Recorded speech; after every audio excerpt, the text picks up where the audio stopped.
এই নববর্ষে দীঘা যাবেন নাকি? ঘুরে আসতে চান জগন্নাথ মন্দির থেকে?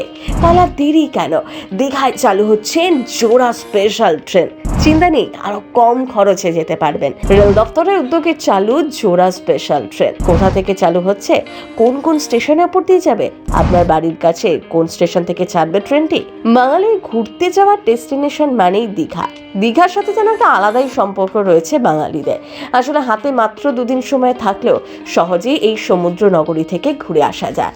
আর সেই কারণেই সাধারণের কাছে এত ফেমাস দীঘা। দীঘাকে নতুন রূপে সাজিয়ে ফেলা হয়েছে। ইতিমধ্যেই আবার শীঘ্রই দীঘায় উদ্বোধন হতে চলেছে পুরীর আদলের জগন্নাথ মন্দির। ইতিমধ্যেই দিনক্ষণ হয়ে গিয়েছে ঘোষণা। ফলে একদিকে বাংলা নববর্ষ আর অন্যদিকে জগন্নাথ মন্দিরের উদ্বোধনকে কেন্দ্র করে দীঘায় যে পর্যটকদের সংখ্যা বাড়বে, সে কথা হয়তো নতুন করে আর বলে দিতে হচ্ছে না। আপনারও মনে ইচ্ছে আছে নাকি দীঘা যাবার? কিন্তু পকেটের দিকে তাকিয়ে থেমে যাচ্ছেন? চিন্তা নেই, সাধারণের কথা চিন্তা করে দুর্দান্ত উদ্যোগ নিয়ে ফেললো ভারতীয় রেল। যাত্রীদের জন্য চালু হচ্ছে জোড়া স্পেশাল ট্রেন। হাতে গোনা মাত্র কয়েকদিন পরেই বাংলা নববর্ষ। ফলে এখন থেকেই লাফিয়ে লাফিয়ে বাড়ছে দীঘায় পর্যটকদের সংখ্যা।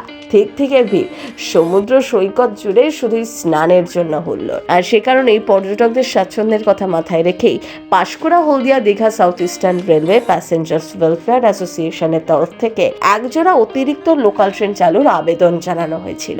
সেই আবেদনেই সাড়া মিলেছে। বুধবার থেকে এই জোড়া স্পেশাল ট্রেন চালুও হয়ে গিয়েছে। তা চলবে আগামী জুন মাসের 8 তারিখ পর্যন্ত। হ্যাঁ, ঠিক এতদিনই এই জোড়া স্পেশাল ট্রেন চলবে বলেই সূত্রের খবর।